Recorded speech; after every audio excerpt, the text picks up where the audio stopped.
Any changes for tomorrow, Pat, or you stick with the winning formula? We'll announce the team tomorrow, but yeah, everyone's healthy, so dare say it'll be pretty similar side. It won for 9 for 125 against Sri Lanka. How pleased with you, especially led by yourself, at the response, following 2 games where it kind of got away from you following a big opening partnership? Yeah, it was really pleasing. I thought in a couple of those previous games we'd actually, bowled pretty well without reward at times. So, yeah, it was good to kind of feel like we got a few wickets in our favour. And, yeah, I was really proud of, after we got a few wickets, we kind of really stuck at it, and to bowl the team out was proper effort. So, yeah, really chuffed. Pat, I know you said everyone's healthy, but Adam Zampa, his recovery in the last few days from that back spasm has been all right, clearly then? Yeah, I think so. Still lingering a bit, but yeah, I think it's getting better each day. So yeah, it shouldn't be any worse than last game. And I know it's a few days ago now, but Michael Clark's comments about you potentially being dropped from this side, what did you make of them? Yeah, not much really. A couple of the boys let me know I was being dropped, so that was interesting.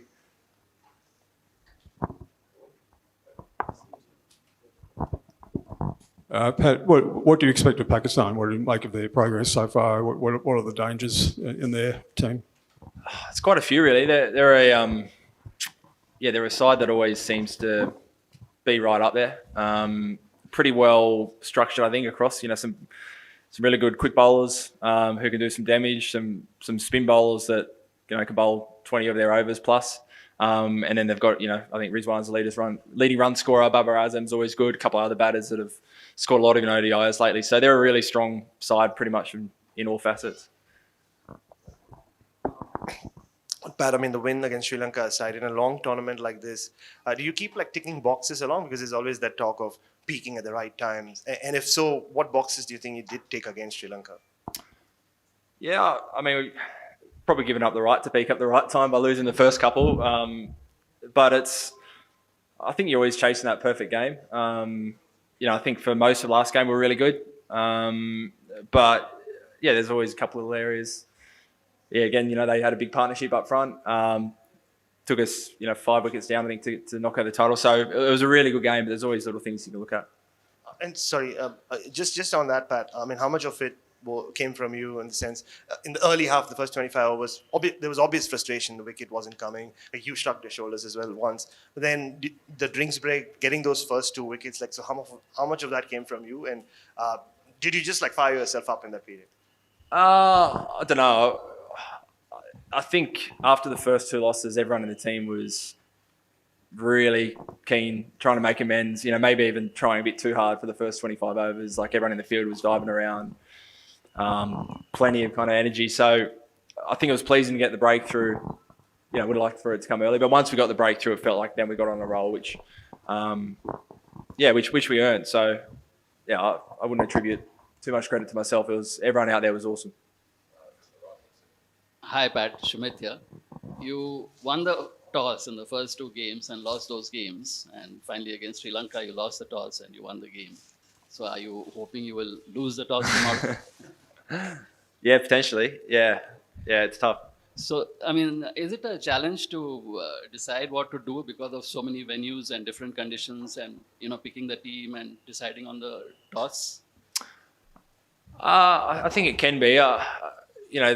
The interesting thing when you look at the statistics around the toss is just about every venue is 50-50. So, in the first 2 games, we were totally outplayed. Whether we batted or bowled first, I don't think it would have mattered too much. It's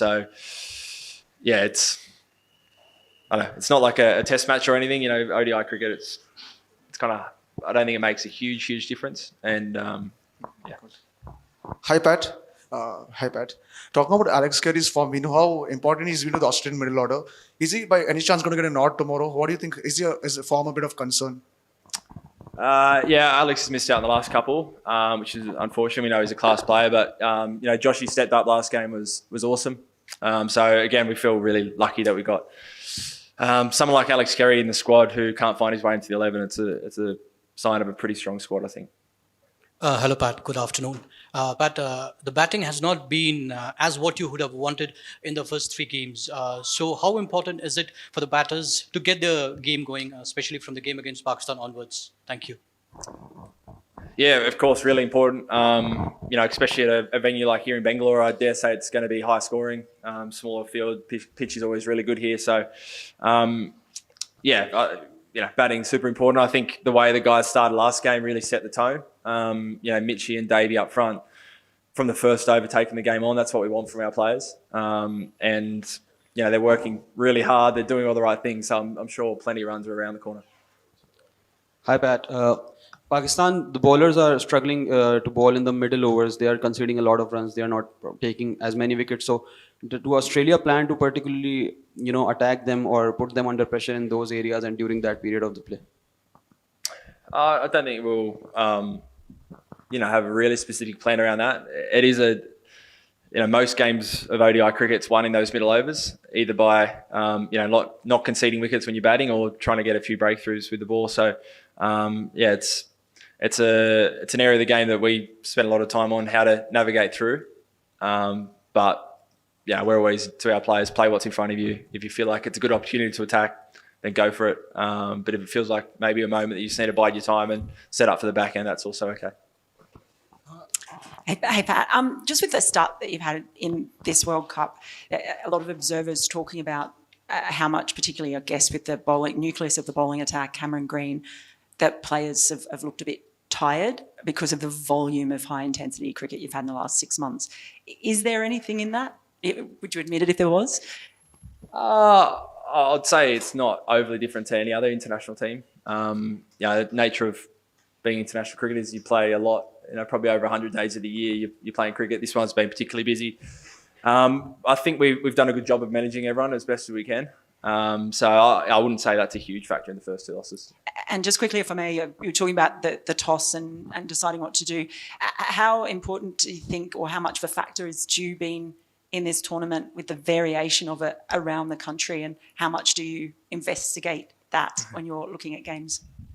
Yeah, it's a factor. I think I've said it previously in T20s, the dew might play a part for 50% of the match plus. In here, day nighter might only play part for the last 20 overs, say, ODI. So you got to balance whether, say, bowling second, it might be tough at the back end, but also you've got lights on, ball might zip around, swing around a bit more at night before that. So it's a balancing act. I don't think there's a right or wrong. As I said, it's pretty much 50-50. It's normally just whoever plays better on the day.